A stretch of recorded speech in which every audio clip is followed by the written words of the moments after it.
Well, I think we'll just start, right? Yay! Woo! You guys are awesome, thanks. So, hello GrrCON, it's me again. So, I'm Phoenix. I'm going to be talking, it's a little bit different from what I normally talk about. You're all used to me ranting about detection in some way, shape, or form. This time it's going to be a little bit different. It's a net politic talk, but don't judge me just yet, right? So this talk is The Wrong Side of History, and it's a look at the similarities between the Manhattan Project and the revelations from our good friend Snowden. Now I'm going to ask you this question. How many of you have heard of the Manhattan Project? You stick your hands up. You have no idea, right? I'm glad that we're in America and you know. Right? But you have no idea how many Europeans don't know, which is kind of worrying, right? So, the Manhattan Project, and I'm going to talk about the global surveillance revelations, right? This represents PRISM, right? Whenever we talk about global surveillance, we say PRISM, right? Even though that was just a project. So, to start off with, both projects were top secret, but interestingly enough, also, both projects suffered from whistleblowers. Now, I'm not going to talk about is Snowden a traitor or not. It's not really the right venue for that, right? But,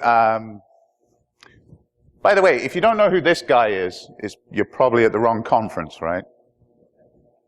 But you'll be forgiven for not knowing who this guy is.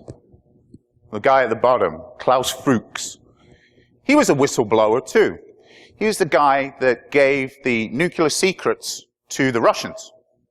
I'm a Brit. He's technically a traitor to the British Empire, right? He was given 14 years for his involvement in giving the Russians the plans for a nuclear weapon. So, I kind of want to talk a little bit about how the Manhattan Project started. And like all good stories, there is fear, uncertainty, and doubt that's brought into it. So, just before the beginning of World War II, the scientists in Berlin managed to split the atom. And this, I'm sorry, this doesn't come up so well on these screens. It says fear, war, fear, atoms, and science, right? But just before the war, in Berlin, hey, those guys are cool. Dude, hey, they're cool, they're friends. Thanks. So, just before the war, as I've said 3 times so far, the atom was split in Berlin. So, and then World War II fires and starts, right? And everyone with a basic understanding of physics understands straight away, oh my God, we can make a bomb. That's what we can do, right? Theoretical physicists are very good at theorizing stuff, right? So, the war starts, and there is a bunch of scientists from Germany who are Jewish in nature, right? That's who they are. So, they decide that maybe Germany's not kind of a cool place to hang out at the beginning of World War II, for obvious reasons. And there's 2 places that it really is accepting Jewish scientists, and that is you guys and us, the Brits. And you got one of the most famous theoretical physicists for the time. You got Einstein, who was a rather big name. There was a number of other theoretical physicists as well in America, and they wrote a letter to Roosevelt saying, oh my God, they've split the atom in Berlin and Hitler's going to build a nuclear bomb and he's going to bomb you with it. You need to start doing something now. Nuclear bombs Hitler, nuclear bombs Hitler, nuclear bombs Hitler. And as you can imagine, Einstein was as famous then as he is today, right? He was he's a household name then. If he comes to you and tells you that Adolf Hitler is going to nuke you, you're going to believe it, right? There's no reason for you not to believe it. So, that period of time gets Roosevelt to sign the beginning of the Manhattan Project. You'll be glad to know it wasn't actually in Manhattan, it was just a district that was looking after it. and the research started. This is a very interesting story. So, do any of you people know what this is? It is the first nuclear reactor, right? Interestingly enough, they built it in Chicago, right? They built it in the University of Chicago under a sports field. Now, if you built a nuclear reactor in your basement, you could expect to go to jail. But apparently you can do it in Chicago and it's all good, right? There's a reason we don't put reactors in metropolitan areas, right? Especially the first one. They had no real idea what they were doing. Their health and safety was like they had, you know, iodine and distilled water. Like, if it goes critical, throw some water on it and ring the bell. Yeah, good luck. So there we go. This is the first reactor. And it's carbon rods, and they're the control rods, and so on and so forth. Now, theoretical physicists theorized that they could make a bomb using enriched uranium. But the problem was they weren't too sure how to enrich uranium in mass, right? The only substance that they had was uranium-238, and it was a small amount, very, very small. So they needed to start building facilities for it. But they weren't too sure. There was a number of different methods on how to do it. And I'll talk a little bit about that later on. So the Manhattan Project, in today's, well, I say today, but last year's money, right, cost you guys around $2 billion in wartime America. That works out to be about $26 billion today, which is still pretty cheap, actually, when we look at the cost. The interesting thing with the Manhattan Project was it was a complete resource drain on your country. The Manhattan Project, in full swing, drained 10% of your electricity supplies daily. It drained more electricity than Chicago and Boston put together. Still, no one quite noticed, right? There's an interesting story about this. So, let me get the other slide as well. So, they decide to build a facility. And the problem is the military way of thinking about security is kind of counterproductive to theoretical physicists, right? So, like, military security is about departmentalization, right? No one has the whole picture, so that if anything is compromised, only a small piece of that project is compromised. Well, the problem with theoretical physics is it's theoretical. You need to debate, you need to talk, you need to share information, right? Much like what we do daily, right? They need to talk about things, which means that this standard military doctrine doesn't work. So what they decided to do was Oppenheimer made an argument, won his argument, and they bought an old school up in Los Alamos. They bulldozed the school down, they built a facility, and they moved all the scientists in, and then they put a big fence around it and guys with guns, and there we go. Well, what was kind of interesting is this is a great example of when you know something, right? It's probably not always best to stick your hand up and say something. And this is an example of this. So Chicago is kind of like the closest metropolitan area for scientists. They were going to Chicago and then catching a train to this backwater train stop that no one ever went to, and the guy in Chicago train station had never sold a ticket to before. And all of a sudden, there was a ton of foreign scientists going to Chicago and buying tickets to this train station that the 30-year-old train master had never sold a ticket to. And on top of that, what's even worse is they were one-way tickets. So he is a good citizen. Hey, there's something not quite right with this picture. Yeah, he didn't work at that train station for much longer. True story as well. These are just some of the plants. They're not all of the plants. There's 5 main sites that they built. This is all in secrecy, right? No one saw this happening. This is an interesting one. I'm really glad that I'm doing it in America right now. You see this picture in the middle? I've done this talk in Europe, and I'm a terrible Brit. I only do things in miles. And the rest of Europe likes it in kilometers. But see, this building here was top secret, right? Its location wasn't disclosed until 1983. I wouldn't suggest visiting. It's slightly radioactive. But this is a gaseous infusion plant, okay? each one of these legs is half a mile long, okay? So it was quite an industrial achievement. It was one of the largest buildings that the military made.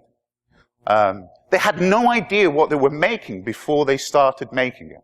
They were literally putting cement in the ground before they even had plans. And the only directive that they had was, it's going to be big. Because we hadn't enriched uranium with gas yet. So they were on the fly doing it. So there's a guy called, well, a general called Leslie Groves. It's interesting. He was famous for building the Pentagon, right? That was his claim to fame. Well, it's kind of worrying when you do something where building the Pentagon is the footnote in your bio, right? And this is what he oversaw. He oversaw the Manhattan Project. And he oversaw building of these, the construction of these buildings. And he's a very much spit and sawdust cowboy sort of character, right? You know, he just doesn't have time for these prima donna, theoretical physicists that are speaking jargon that he doesn't understand.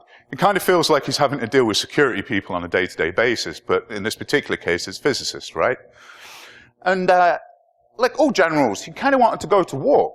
Like, everyone was going off to war. The Allies were going to go and fight like fascists. Cool. Except he got stopped. He's like, no, no, no, you're going to stay in the US and you're going to do the Manhattan Project.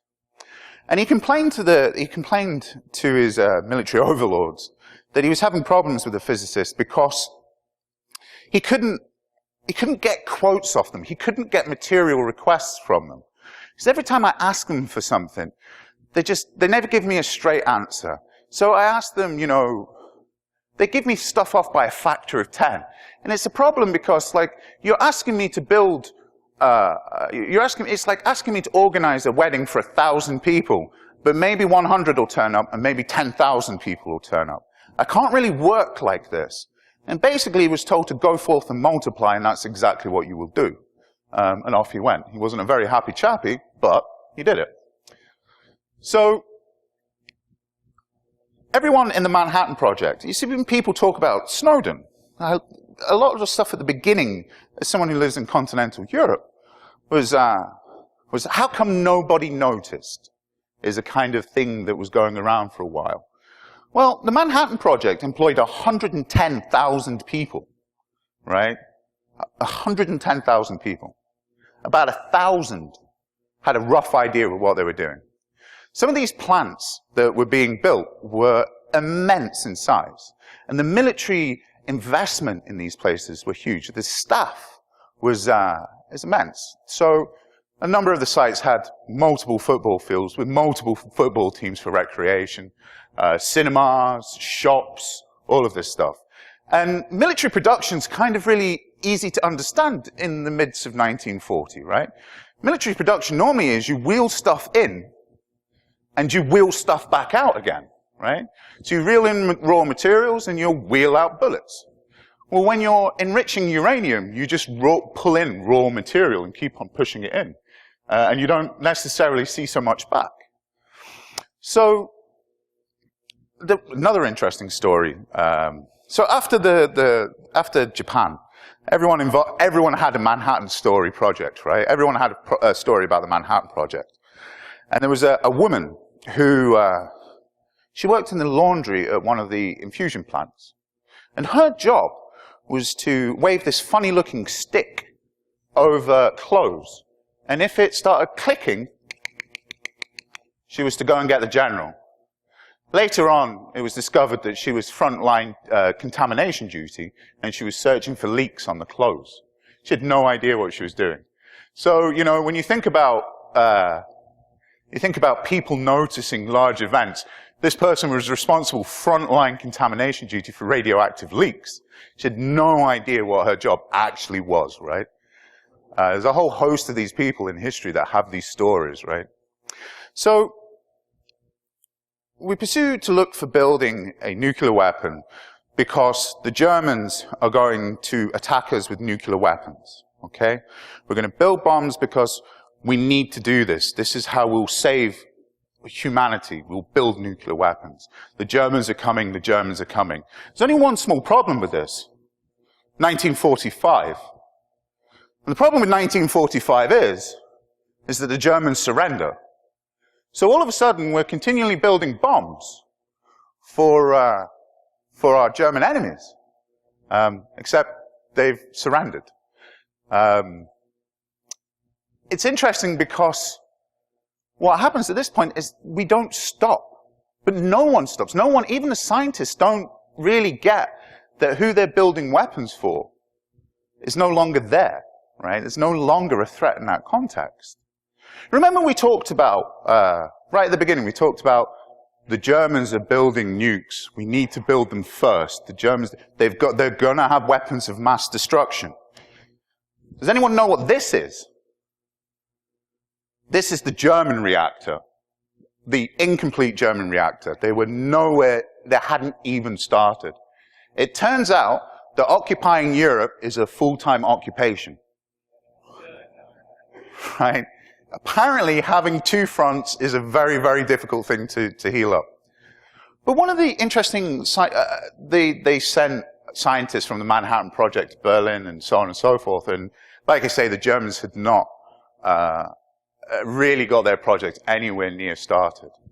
They were kind of, what was interesting with the Germans is that every crackpot idea that any German scientist came up with, Adolf Hitler seemed to sign off for. I had a friend recently that went to visit an installation that was a big cannon in the ground, like a mile long, and they were going to shoot Britain from a cannon in the ground.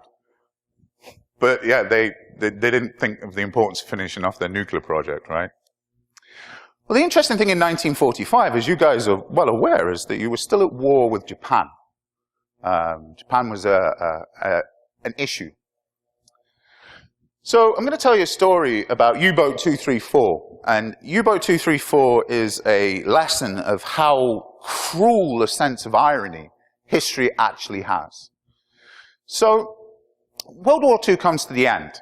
And the Germans and the Japanese have sort of caught on to the fact that the Enigma machine might not be all as secure as they were hoping it was. They started to realize that maybe, just maybe, there are intercepting communications. So Japan and Germany, towards the end of the war, conducted communications via U-boats. And we kind of like bombing U-boats quite a lot. Surprise, surprise. So this boat here is the last biggest boat that the Germans have. And they come back home for their final instructions, to go and fight the war. And what they find out is their boat gets retrofitted and turned into a cargo vessel, basically. And what the guys didn't realize was their communications came back with two Japanese ambassadors. And these two Japanese ambassadors made an argument to Hitler that basically Germany's hope of the war is over. It's done. And if you want us to continue the fight, you need to give us everything that you can right now, because you're going to fall down at any moment. And surprisingly, Hitler agreed. And U-234 is the boat that this is basically Hitler's evil treasure trove of shit that he's going to give to the Japanese. So in here is a spy plane, chemical weapons, and also all of Germany's nuclear project research, which, as we've already kind of talked, is not a complete amount of research, but it's for a country that has no nuclear project, it's a pretty good start, right? So and they're still 5 or 6 years away from anything, but it's plans, it's uranium-235, it's everything you need to get going. And it's really interesting because the sailors of this boat are standing on the dock watching things being shipped into their vessel. And they watch these two Japanese fellows come along and write U-235 on the side of boxes. And the sailors are like, look at these daft idiots, it's U-234, it says it across the side of the boat. Right? The Japanese were marking their uranium boxes, right? They had no idea that they were shipping this stuff. So anyway, the boat goes off, and they've got their uranium in there and spy planes and all of this wonderful stuff. And we've cottoned on to the fact that there is a boat leaving Germany for Japan that seems to be very, very important. We have no idea what's in it, but we're pretty sure as allies we don't want it to get to wherever it's going. So we bomb the shit out of its shipping lanes, like heavily. This boat's good for about 300 feet.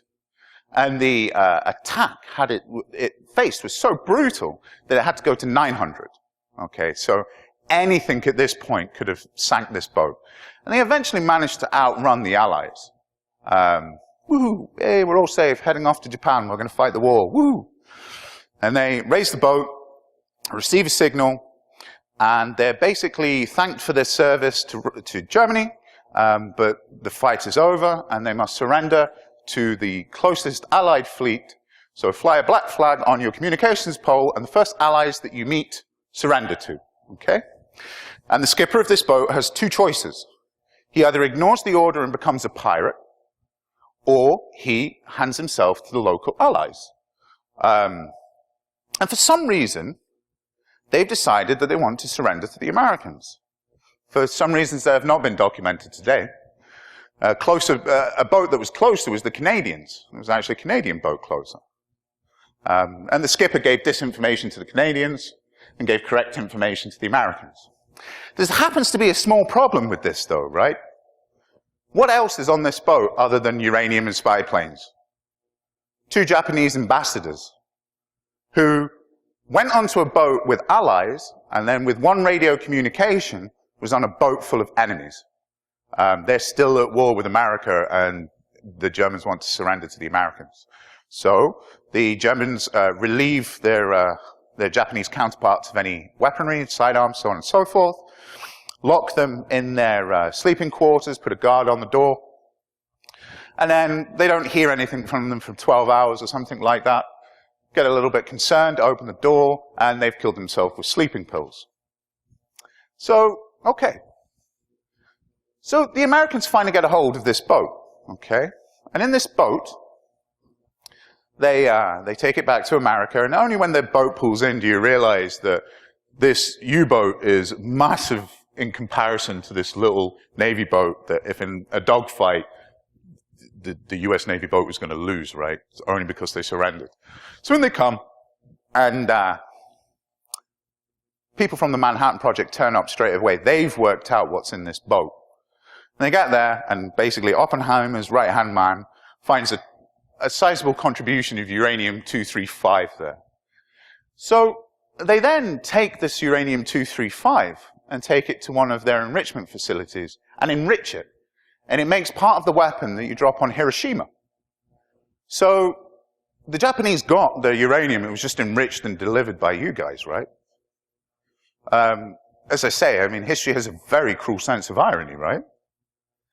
So they hold no particular credence to this uranium, right? It's not, we'll show them, let's enrich it and put it in a bomb. It's not that cerebral. It's literally, we found some uranium, and they throw it in the stockpile with the rest of the uranium to get enriched. It's not enough to make a bomb, but it's a good day in the office. It's a sizable contribution. So it's interesting. It's only when the story comes out later on that people put the pieces to it, right? So some famous pictures. Here's Little Boy. This is one of the nuclear weapons. This is a piston weapon. So there's two ways that you can kind of make a nuclear weapon go critical. You can get two critical materials and smash one into the other, much like a gun. Okay? They pretty much knew that this was going to work, and they never tested it.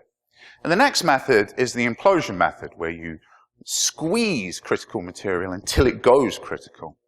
Now, it's really easy to blow shit up. It's incredibly hard to implode things, right? Very, very difficult. So this is Little Boy. It doesn't look that little. Oh, right, yeah, now I get it. This is Fat Man, okay? This is the implosion weapon. This is kind of like a whole new era of nuclear weapons. Interestingly enough, it's a wartime story again that kind of leads to the story of how Fat Man came about. So when the Manhattan Project started, the Brits already had a nuclear project.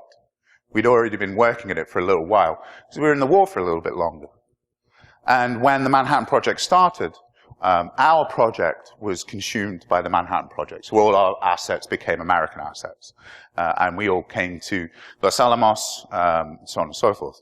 This is interesting because the Russians had Klaus Fuchs, remember what I talked about earlier on? He was like one of our top nuclear researchers. And he basically walked into the Russian embassy. He was a hardened communist. Walked into the Russian embassy and offered to give them intelligence. Didn't want payment or anything like this. He was a communist asset. And all of a sudden, the Russians basically lose their key asset, right? And they're like, holy shit, has he been caught? And then it turns out later on he makes contact with him. Not only had he not been caught, but we actually flew him right into the middle of the Americans project. And now they've got an asset that was worth X amount suddenly exponentially become important.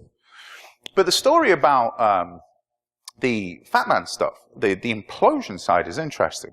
So how you implode material is you use shaped charges. And shaped charges is something that the Brits got kind of very, very good at understanding the technology behind, because when we were storming German bases, their pillboxes were pretty hard to kind of pull apart. So we really heavily invested in understanding shaped charges so that we could blow basically pillboxes. Well, those same people involved in that research were in the Manhattan Project. And when they got there, they were like, oh, shit, yeah, you can just shape charge. And once you use shapes, you'll get it perfect. It was only a matter of time before it happened. So, yet again, if you're looking, you can always find the narrative if you want to, right? But it's necessity is the mother of all invention. Much so in this case. This is the Gadget. You've got to love geeks getting to name shit, right? So, this is, they knew that the piston method would work, but it had limitations, and it wasn't the way that they wanted to build nukes. They wanted to use the implosion method. So they decided that they were going to use the implosion method and they were going to test it.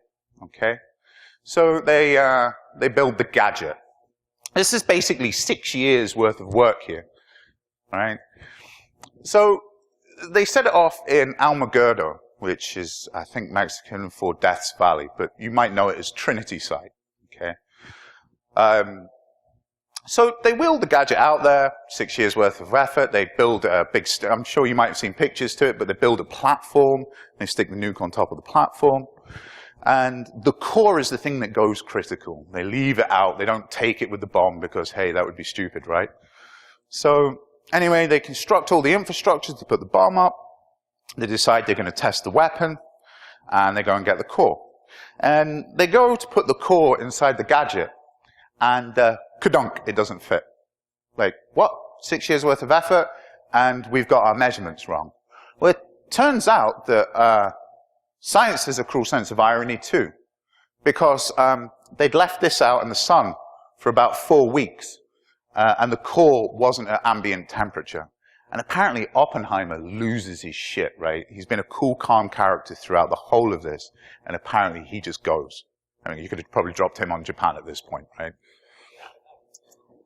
And someone says, with high school education in science, goes, right, if we leave the core out in the sun to get to ambient temperature, it'll probably fit. And right enough, 4 hours later, the core fits inside the bomb. But it's interesting to think of all of these theoretical physicists that have built this doomsday device getting caught out by simple ambient temperatures, right?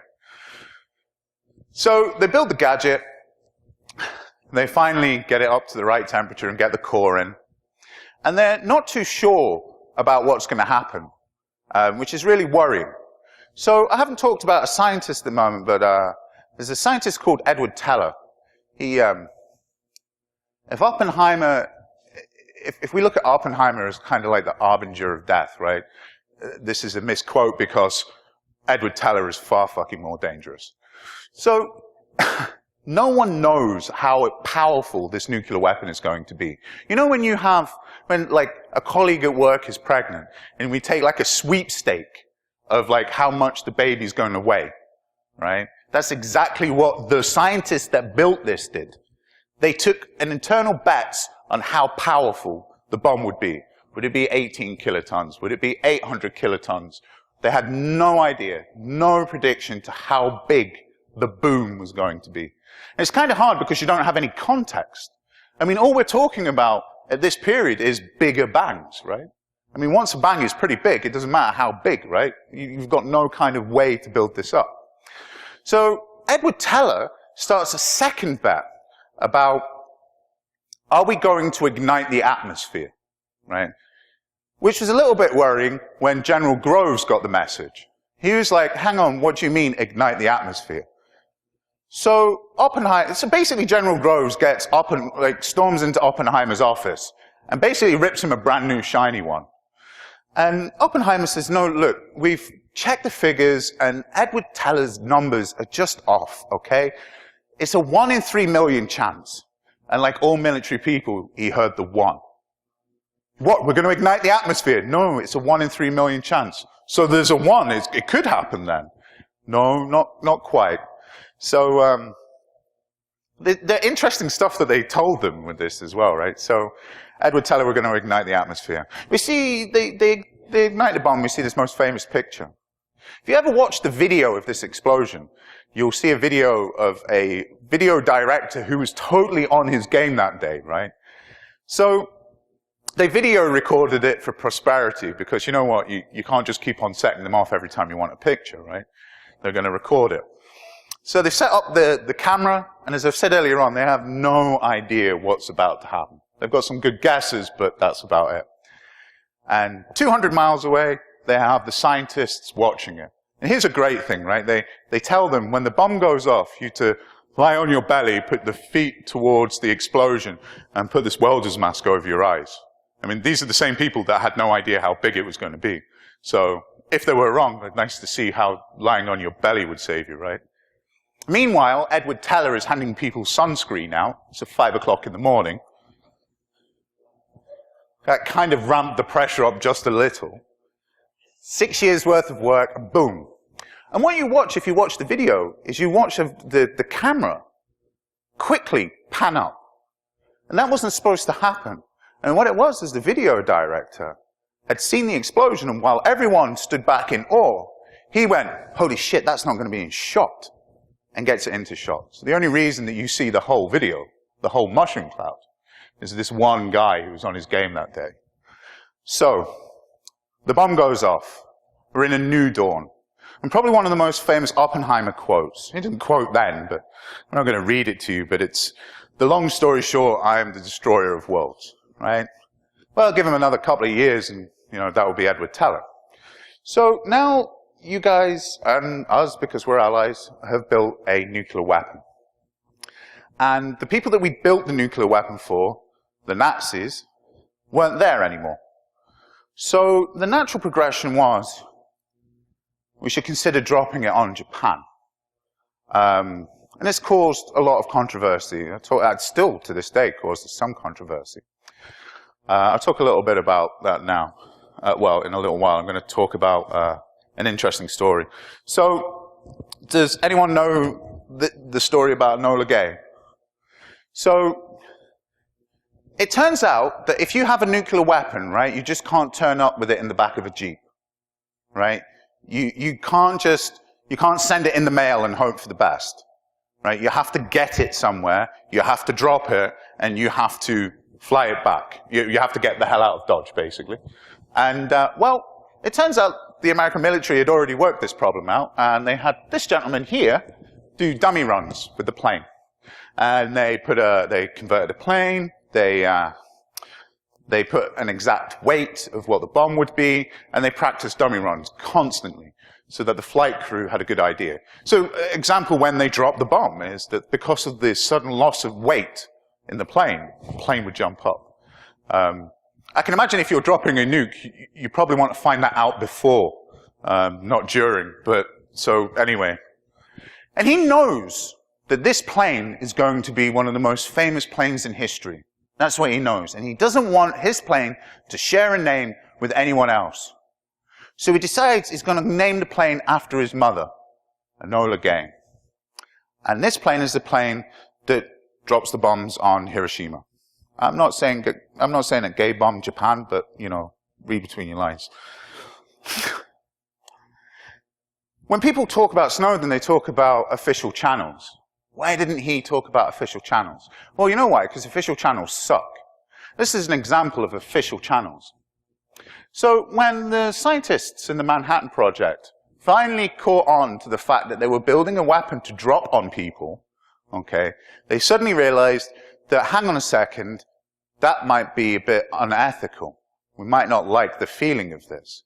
So they produced a, you can find this online, you don't have to read it all, right? But this is basically a petition from Chicago. These are the people that built that reactor under a metropolitan city, suddenly being a little bit concerned about their research. This is the petition from the Manhattan Project that Oppenheimer managed to stop. And basically it's saying, hey, look, you can't just drop nukes on a country that doesn't have a nuclear project. You need to, like, give them a test, give them a demonstration, show them, right? And then give them the chance to surrender. And surprisingly, Oppenheimer makes a very good argument why this is a bad idea. And basically what he says is that, look, it's still early day in science, right? We don't know for sure that if we drop this, it's going to go off. And if we tell them, look here and we're going to drop a bomb, and it doesn't go off, well, that's going to be more problematic for us because they're just going to think we're idiots and that they can beat us, right? And if we tell them, they think that we're probably lying and that it's a manipulation of events and that this is just a con to scare them. So he makes an argument about then we need to drop it. That's what we need to do.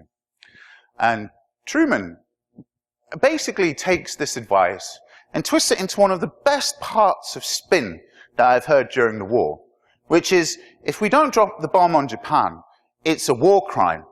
Because if I could have stopped the war sooner and all of those American soldiers die, then it would be a crime against, it would be a war crime in America. Which is kind of surprising to use war crime as an argument to nuke another country without nuclear weapons, right? We know they don't have nuclear weapons because they're sitting in the U-boat in the American harbor, right? We know that they don't have anything. So off they go and decide to bomb Japan.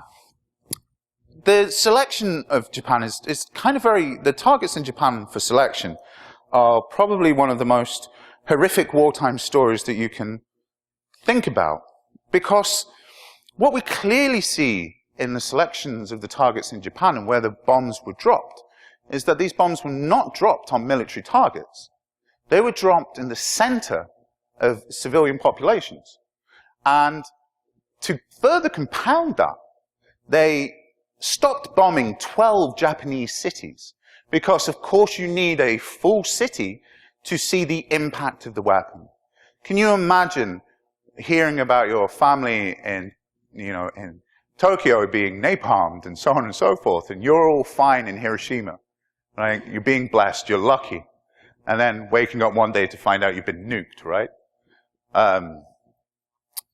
So, like I say, if you look at actually where the bombs were dropped, there were military targets in those cities, but they were way off. They didn't drop them on a military target. They literally dropped them in the city that they stopped bombing so that they could understand the impact of the weapon. This is very counter to what Truman was told. So, as you all know, Roosevelt died during the war, and the Vice President Truman became the president. He had no idea about the Manhattan Project. He had to be read in later on. As the Vice President, he didn't know they were pursuing a nuclear weapon. Later on, he was read into that project. The same people that advised Roosevelt about it were the people advising Truman. And the bombing committee, basically the military had already decided it was going to control the bombing. Here is Hiroshima. I've done this talk once or twice, and I keep on saying this, right?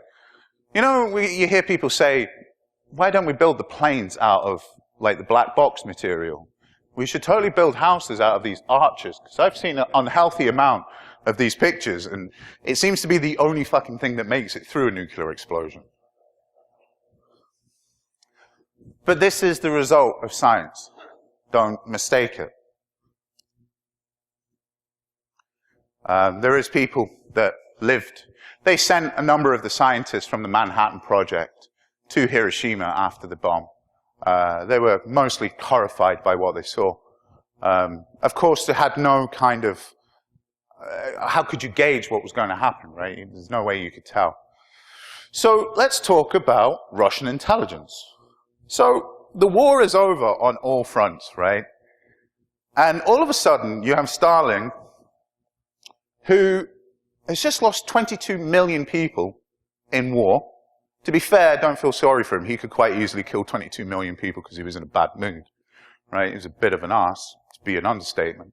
But what he's realized is that he's watched the Americans, you guys, bomb the Russians, bomb the Japanese. And he's very, very worried that America, who's made it very, very clear, and especially the Brits have made it clear as well, that he's no ally of ours, right? You know, he's a problem. So the Americans decide that we have this monopoly on nuclear weapons, okay? No other country's got them, and we're going to have them. And it's going to take the Soviet Union at least 10 years to develop a weapon, because it took us 6, and these people are damn near broke from World War II, right? So this story of the first Russian nuke is a story not of Russian science, but of Russian intelligence, okay? The bomb that was dropped is a damn near identical, so Red Joe that was tested, is a damn near identical weapon to Fat Man, okay? And this all comes from that whistleblower, Klaus Fuchs. I'll tell you another interesting story. So remember earlier on we talked about, hey, you know, you can't just send a nuke in the post and hope for the best, right? So Russia doesn't have much of a history of bombing things. Their history in conflict is very much about a war of attrition, okay? We've got more people, so fuck you, basically. So it turns out they had this real problem that even if they did have a nuke, we don't have a bomber capable of delivering a nuke. So it'd be cool, we've got a nuke, but all we can do is set it off at home, which is kind of not what we're looking for. So Stalin being the communist and you guys being the capitalists, he realized that you guys were building your B-17s at this time, but your flying fortresses were being built in Mexico. So he sent an agent with a suitcase full of cash to the factory manager and just brought the plans and brought them back to Russia. And the Tupolev is an absolute identical copy of the flying fortress. Right? He literally brought the plans. There's some people in history that have amazing anecdotes, and this guy's one of them. So the reverse engineer looks at the plans in Russia and speaks to Starling and basically says, hey, look, it's okay, but this could be better. We can make this better.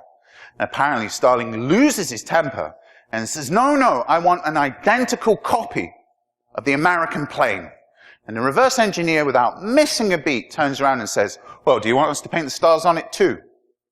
And he obviously hadn't heard him because he's still alive to tell the story, right? A few people in the world could have a story like that, and this is one of them. But it is an identical copy, which is interesting because this is a real buggy plane, right? So they will have had all of those bugs as well. I'll try and pull it back to my narrative because I kind of like talking about history, so I'll try and pull it back. But the Manhattan data. So Klaus Fuchs is a traitor to the British Empire, even though he is a German. But he was given a British passport when he claimed asylum.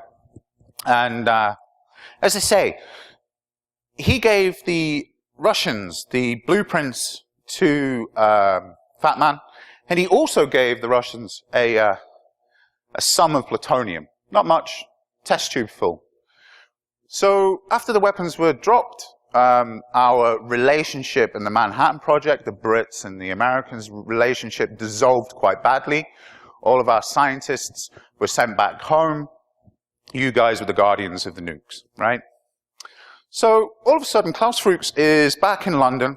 He has the plans to the bomb, a bit of plutonium, finds his Russian handler, gives him the plans and the plutonium. The handler straps the plutonium to the side of his chest with a bandage, hops on a flight, and makes his way back to Moscow. And for the rest of his life has radiation burns on the side of his stomach, and he has no idea how he got them. Well, he does now, obviously, right? But But this is the beginning part of the Russian weapon. Russians set off Red Joe within like 4 years of Japan. So, all in all, it isn't a huge amount of data that Klaus Fuchs gave to the Russians, right? It's literally a set of plans and a test tube. That's all it is. It's some propaganda from my government about Edward Snowden. What's quite clear is that Snowden, in data terms, gave quite a lot to Russia, and so on and so forth, to the public. But I'm not sure if we could ever say that what Snowden gave us the Cold War. So, when Red Joe went off, you guys quite conceivably argued that there should have been a 10-year period where that didn't happen, right? And you can understand that that kind of caused a little bit of concern. So much so that we bring in a term called McCarthyism that happens. I mean, if we'd have known history a little bit better, we would have called it Hooverism, right? You know, that's what we would have called it. But McCarthyism. Now, Phoenix, why are you talking about McCarthyism? Because why is a hacker talking about the Manhattan Project in the first place? So, I'll tell you why. I wrote a blog post about a year and a half ago, about the late, great Arron Swartz, the great Arron Swartz, whose biggest crime was checking out too many books from the library. A fantastic mind, did great work. And what I talked about was hacking is the new communism, right? If you want to silence someone, accuse them of being a hacker, right? If you go to court for a hacking conviction, a hacking charge, you are your expert witness, right? You know, you're going to be judged by someone who sees, you know, I mean, it's hard to justify Weave's in any part, but, you know, Weave's crime is using Google, right? You know, can you imagine, like, the fact that the people are making judicial decisions about you do not understand the bare minimum of what you're talking about. It's like communism, being accused of communism, right?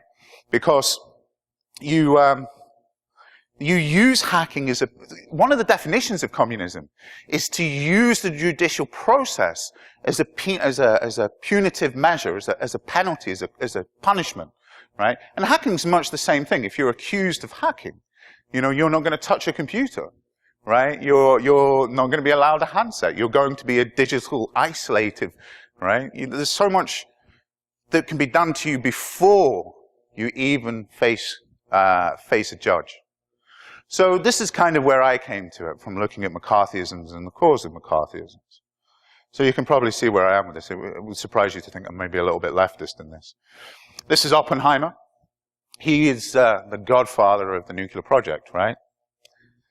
This is Edward Teller. He is the godfather of the thermonuclear weapon, or the harbinger of death. Okay? So Oppenheimer loses his security clearance because he is a security risk, which is a bit strange because he was no more of a security risk in 1950 than he was in 1933, right? When he was building the nukes, he was cool, right? We'll overlook the issues. I mean, we'll overlook that he was tailed from like the federal government for a number of years and so on and so forth. So Oppenheimer was dead against the thermonuclear weapon because his answer to this is that it's not a strategical weapon. It may be sweet science, but it's no strategic benefit. You know, you drop a thermonuke on something, it doesn't exist anymore, right? You drop a thermonuke on Britain, it won't be there. It will be gone, right? You can only drop these things on Russia or America, right? That's the only places that you could drop these bombs. They have no strategic value. Is a nuke not enough? This was kind of an argument that got him very, very unpopular. And the Atomic Energy Commission argued to have Oppenheimer's security clearance revoked. And he went to a civil proceeding and tried to play fair And meanwhile, the FBI was bugging his defense team's officers, and they knew all about what plans they were doing. And eventually, the committee decided that Oppenheimer was not a fit person to know the American secrets to the nuclear weapons, which is a bit of a problem. Seems as I'm not sure how they could get it out of his head, but he lost his security clearance. And Edward Teller then became the head of the research for where Oppenheimer was. Not so long afterwards, the thermonuclear weapon was detonated. There's a vaporized Bikini Bay, right? Like Atoll Bay, Bikini Island, boom. Just as predicted, the Russians set off their thermonuclear weapon not so long afterwards, right? The arms race begins. And what Oppenheimer said has played out, right? You know, the Russians have a nuke because you guys had a nuke. You know, the Russians have got a thermonuke because you guys had the thermonuke. You guys have got ICBMs because Russia had ICBMs, right? And the list goes on. Pull it back into the narrative again. Kind of, I'll talk a little bit more about Snowden now, but we have this arms race, right? That the things that they said they weren't doing, they're totally doing. It's kind of like as a researcher, right? For years, we had a rough idea that intelligence communities had lots of capabilities, right? But it was a world of difference to actually have a look at the documentation, right? There's one thing to know, it's another thing to see. It's interesting because when people talk to me about Snowden revelations, oh, we're having a look in the playbook. Let's get one thing into perspective here. The playbook that we're looking from Snowden is at best 7 years old. We can already see what can happen in 4 years, never mind 7, right? So let's drink them if you got them, because here's the cyber. So cyber war. This is the period that we're at now. If you're wondering what this picture is, this is people in combat gear sitting at desks in front of computers. That's what cyber war is. It's a bit like, has anyone noticed drone pilots, right? Drone pilots wear flight suits, which is a bit strange because an unmanned, like you're not flying it. You can use jeans, right? You don't need you're not in the plane. And the cyber war, this cyber war narrative is something that we have to live with now. We talked about the arms race. So I live in Germany now, although I'm a Brit, you know. And this is a bit of a nice narrative for me. Basically, right on the back of the Snowden revelations, the BND, I'm not saying that they were started by the Nazis, but just know your history. The BND went to the Bundestag and asked for 300 million euros to compete with the NSA's purchasing power in 0 days. Right? This is, A, the only reason I'm talking about this is because I live in Germany, and B, it fits my narrative nicely. But, you know, we already see the play of the cyber arms race. Also, I'm not sure what Germany's thinking, but it's going to need a bit more than 300 million to catch up with your guys' spending power, right? So, something me and Snowden agree in. I don't always agree with him. I don't always disagree with him either. But he talks about security researchers. We're a lot like the theoretical physicists of 1945, 1950. That in some way our research, our science, is being used by other people. We're not necessarily in control of what we do. I'm going to be a little bit more than 1 more minute. So, what's the interesting problem? Does anyone know what's happening with these companies? These companies are being intercepted by an American intelligence agency. They're all American companies, right? It's hard to see the justification on spying on your own business, as you would even argue that it might even be illegal. I know this is hard for you guys to see. I'm sorry. There's an interesting story here that in 2014, the budget for US national intelligence was $52.6 billion. And they guesstimate around 80% of that works its way around to third-party contractors. That generally means security companies. There's a number of us that have probably drank beer paid for by the NSA in one shape or form, right? Interestingly enough, HP did some research recently, and in the same year, in 2014, globally, the spending on defense, on computer defense, globally, was $40 billion in that same year.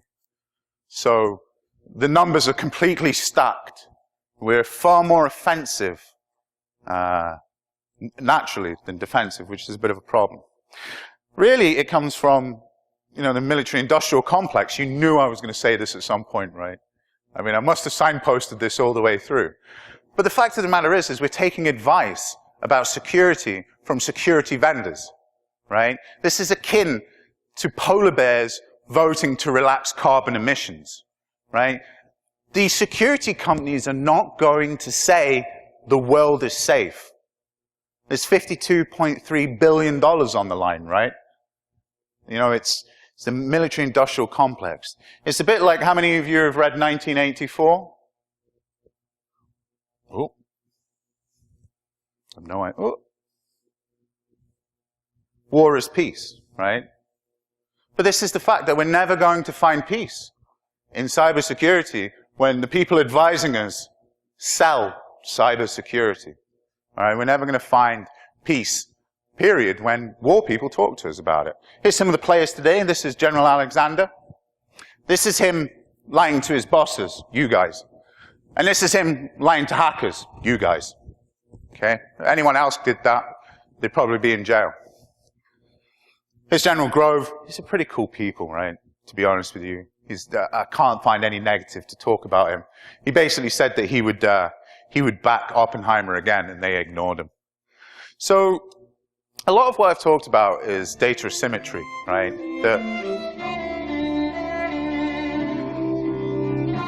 Can you turn that off? So, a lot of what I've talked about today is really about data asymmetry. When I use the internet, I could use it to find out anything that I wanted to find out. And now we find that using the internet comes with terms and conditions, right? You know, 10 years ago, you could go and find out what the Taliban were. If you go and search the Taliban today, you're on a watch list, right? To be fair, in this day and age, if you're not on a watch list, you're doing something wrong, right? But, you know, information, it's being taken away from us. It's a lot like Soma from Brave New World. You know, we talk about net neutrality, but what we're actually talking about is enabling people to have two-tiered internet, where we'll give you faster Netflix, but you won't get independent media. If you want to cause a riot, just turn off the PlayStation Network, right?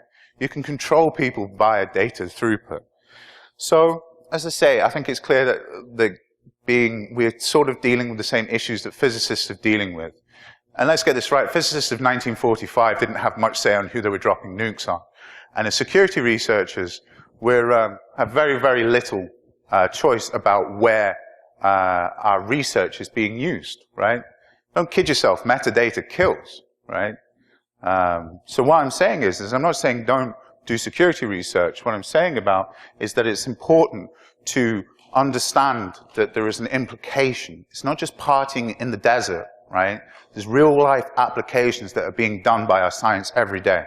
So I leave you with this one thought, that those that make you believe in absurdities can make you commit atrocities. And this kind of feels like the theme to the 2010s, right? We get to do some crazy shit just because we believe other people are doing it first. I'm running out of time, as the music and the guy has already told me.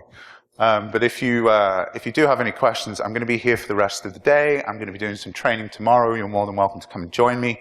I'm doing Docker, but you guys have an awesome conference, and thank you for listening.